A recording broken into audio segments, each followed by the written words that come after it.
சென்னையில் ஆங்காங்கே வைக்கப்பட்டிருக்கும் பதாகைகள்.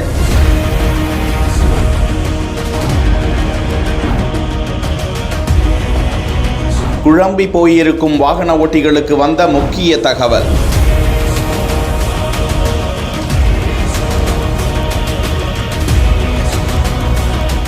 ஏன் சென்னைக்கு ஒரு ஸ்பெஷல் ஒரு ஐடென்டிட்டி கொடுக்கலாம் அப்படிங்கிறதுக்காக சென்னை போக்குவரத்து காவல்துறை எடுத்த ஒரு முயற்சி தான் இது. சென்னை போக்குவரத்து துறை தெரிவித்திருப்பது என்ன?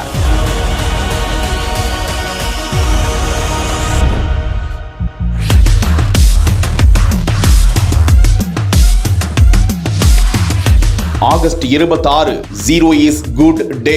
அதிக மக்கள் தொகை கொண்டிருக்கும் சென்னையில் தினந்தோறும் ஒரு விபத்துக்களாவது பதிவாகி வருகிறது. விபத்துக்கள் நடப்பதற்கான காரணம் சாலை விதிகளை பொதுமக்கள் பின்பற்றாமல் செல்வதுதான். குடிபோதையில் வாகனத்தை ஓட்டியதாக மட்டும் நூற்றுக்கணக்கான வழக்குகள் சென்னை மாநகர போக்குவரத்து போலீசாரால் அனுதினமும் பதிவு செய்யப்பட்டுக் கொண்டிருக்கிறது. அரசு மருத்துவமனைகளில் படுகாயத்தோடு அனுமதி என அடுத்தடுத்து விபத்துக்கள் நடந்து வருவதை கட்டுப்படுத்தும் விதமாக ஜீரோ இஸ் குட் என்ற பதாகைகளை வைத்து விழிப்புணர்வு ஏற்படுத்தும் முயற்சியில் ஈடுபட்டிருக்கிறது சென்னை போக்குவரத்து காவல்துறை. முன்னதாக கடந்த சில நாட்களாகவே சென்னை முழுவதும் பல்வேறு சாலைகளில் ஆட்டோக்கள் உள்ளிட்ட வாகனங்களிலும் ஜீரோ இஸ் குட் என்ற நூதன முறையிலான அறிவிப்பு பலகை இடம்பெற்றிருப்பதை பார்த்திருப்போம். இது சம்பந்தமாக சென்னை போக்குவரத்து காவல் கூடுதல் ஆணையர் சுதாகர் கூறும்போது, உலகில் இருக்கக்கூடிய முக்கிய நகரங்களை காட்டிலும் சென்னை நகரை போக்குவரத்தில் சிறப்பாக மாற்றுவதற்காக ஜீரோ ஆக்சிடென்ட் டே என்ற முயற்சி முன்னெடுக்கப்பட்டுள்ளதாகவும், சென்னையில் ஒரு விபத்து கூட நடைபெறாத நாள்தான் நோ ஆக்சிடென்ட் டே என்பதை கடைபிடிக்கப்பட உள்ளதாகவும், இதில் வெற்றி பெறலாம்